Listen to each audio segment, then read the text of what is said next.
logo goes blank simply because it's written here on this thing, wall. Well, who consulted me? Why don't I get to decide?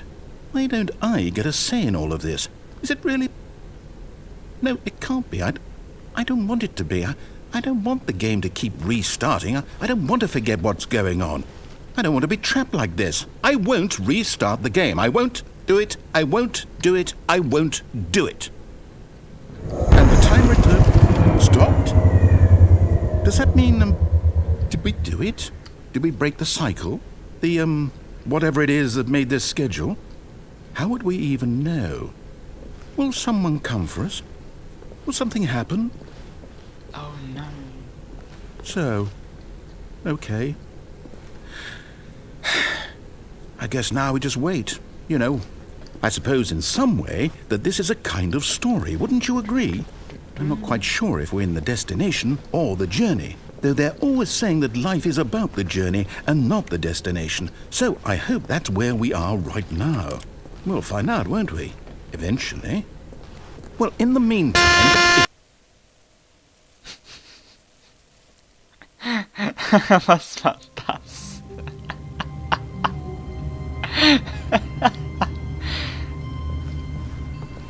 All of his co-workers were gone.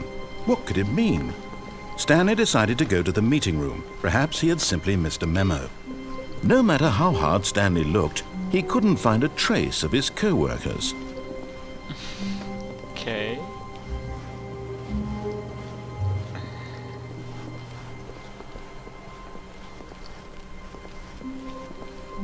When Stanley came to a set of 2 open doors, he entered the door on his left. Ah, jetzt ist das Spiel wirklich von vorne wieder. So, rechts haben wir schon alles durch, dann machen wir jetzt links.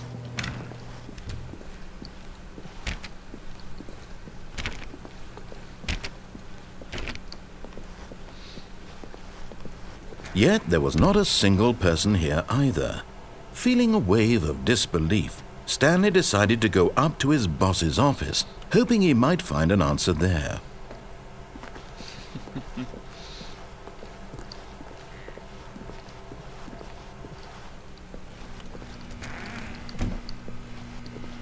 Stanley stepped into the broom closet, but there was nothing here, so he turned around and got back on track.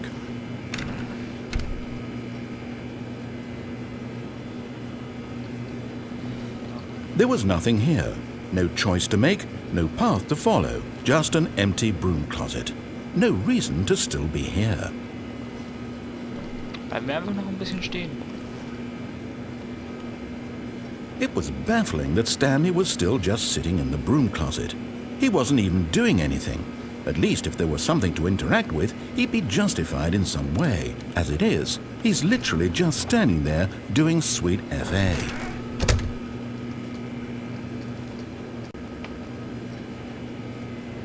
Are you really still in the broom closet? Standing around doing nothing? Why? Please offer me some explanation here. I'm genuinely confused.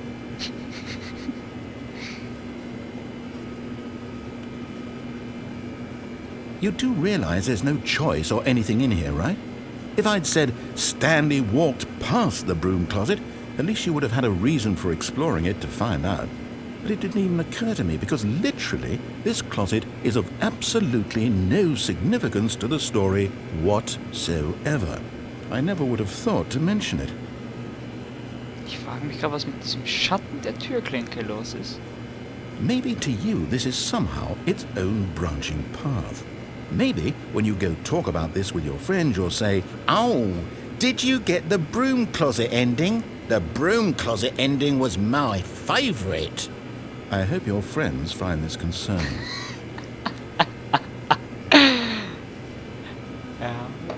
Stanley was fat and ugly and really stupid.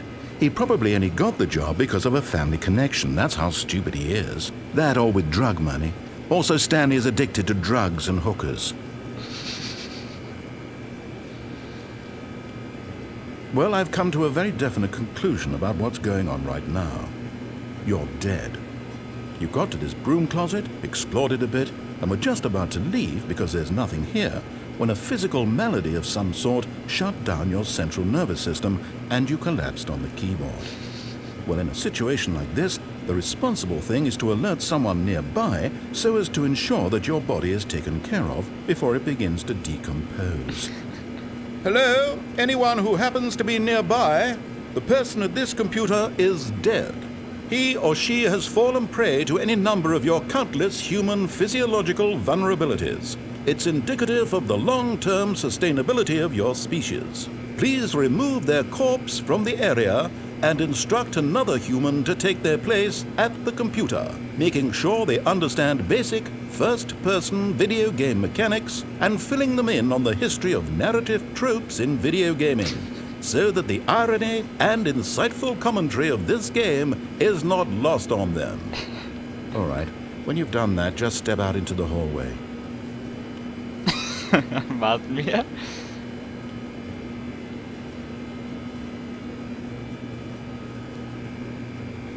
Ich glaube, das war das letzte.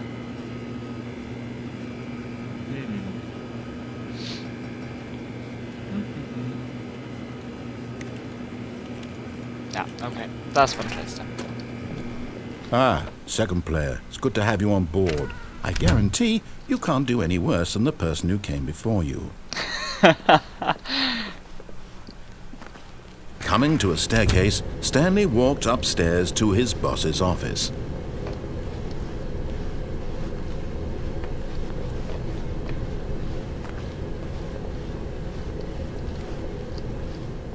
But Stanley just couldn't do it. He considered the possibility of facing his boss, admitting he had left his post during work hours. He might be fired for that. And in such a competitive economy, why had he taken that risk? All because he believed everyone had vanished? His boss would think he was crazy. And then something occurred to Stanley. Maybe, he thought to himself, maybe I am crazy. All of my co-workers blinking mysteriously out of existence in a single moment for no reason at all? None of it made any logical sense. And as Stanley pondered this, he began to make other strange observations. For example, why couldn't he see his feet when he looked down? Why did doors close automatically behind him wherever he went? And for that matter, these rooms were starting to look pretty familiar. Were they simply repeating?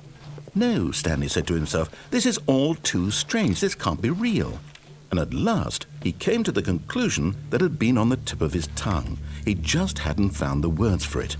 I'm dreaming, he yelled. This is all a dream. Oh, what a relief Stanley felt to have finally found an answer, an explanation. His co-workers weren't actually gone. He wasn't going to lose his job. He wasn't crazy after all. And he thought to himself, I suppose I'll wake up soon. I'll have to go back to my boring real-life job pushing buttons. I may as well enjoy this while I'm still lucid. So he imagined himself flying and began to gently float above the ground. Then he imagined himself soaring through space on a magical starfield, and it too appeared. It was so much fun, and Stanley marveled that he had still not woken up. How was he remaining so lucid? And then perhaps the strangest question of them all entered Stanley's head. One he was amazed he hadn't asked himself sooner. Why is there a voice in my head dictating everything that I'm doing and thinking? Now the voice was describing itself being considered by Stanley, who found it particularly strange. I'm dreaming about a voice describing me, thinking about how it's describing my thoughts, he thought. And while he thought it all very odd and wondered if this voice spoke to all people in their dreams, the truth was that, of course, this was not a dream. How could it be? Was Stanley simply deceiving himself, believing that if he's asleep he doesn't have to take responsibility for himself? Stanley is as awake right now as he's ever been in his life. Now, hearing the voice speak these words was quite a shock to Stanley.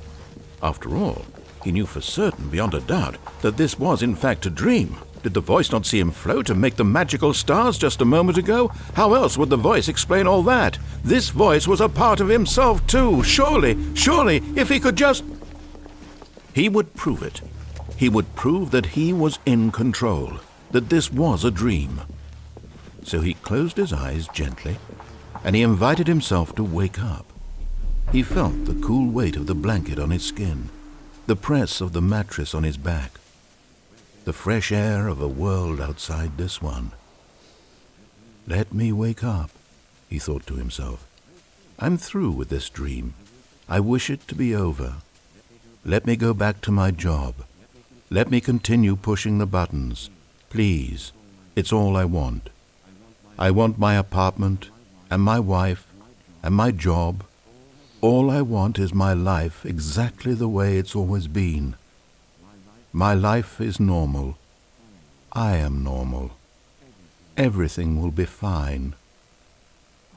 I am okay.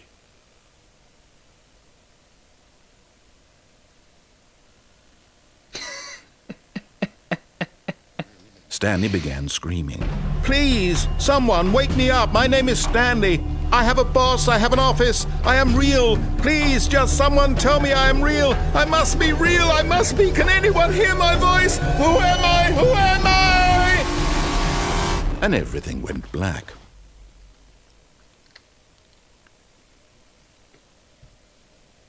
This is the story of a woman named Mariella.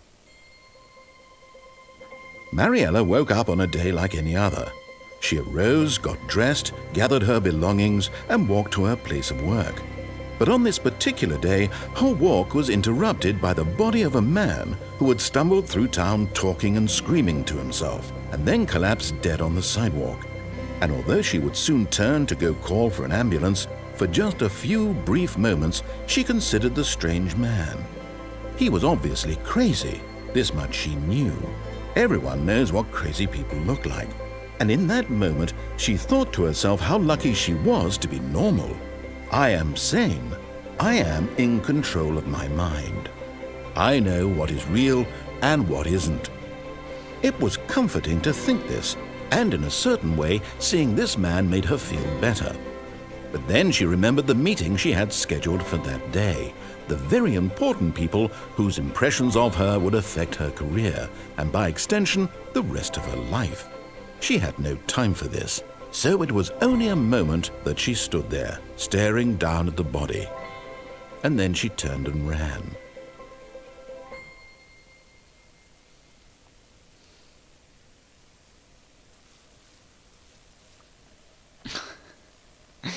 Okay, so, mal schauen, ob sich jetzt der Weg wieder verändert hat. All of his co-workers were gone. What could it mean? Stanley decided to go to the meeting room. Perhaps he had simply missed a memo. Ich weiß nicht, warum es immer wieder hängen bleibt. Tut mir sehr leid, mein FPS geht auch nicht weg. Das ist ein anderer Weg. Okay, oder? When Stanley came to a set of 2 open doors, he entered the door on his left. So.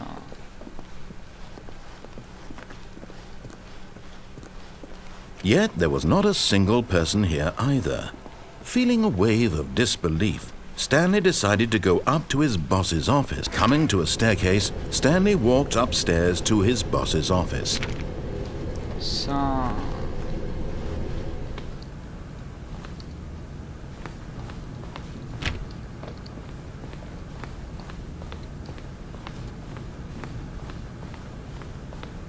Stepping into his manager's office, Stanley was once again stunned to discover not an indication of any human life.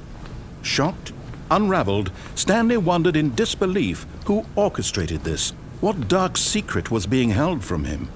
What he could not have known was that the keypad behind the boss's desk guarded the terrible truth that his boss had been keeping from him.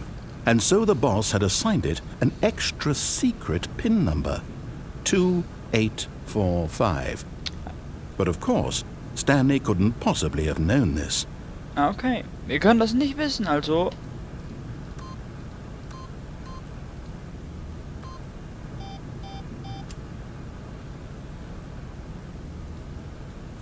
Stanley just sat around twiddling his thumb. Stanley simply began entering random codes into the keypad, knowing full well the sheer statistical unlikelihood that this would ever result in a correct combination. If he knew that the combo was 2845, it would be another story entirely. But no, 2845.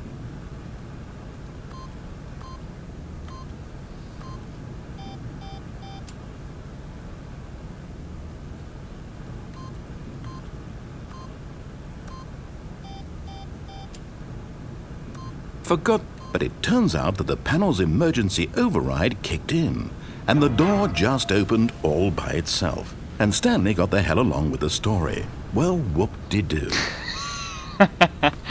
Also ich habe den richtigen Code schon einmal eingegeben. Da heißt es dann, ja, dass man durch das Eingeben von zufälligen Zahlen den richtigen Code hat. Ja, jetzt öffnet sie sich von alleine.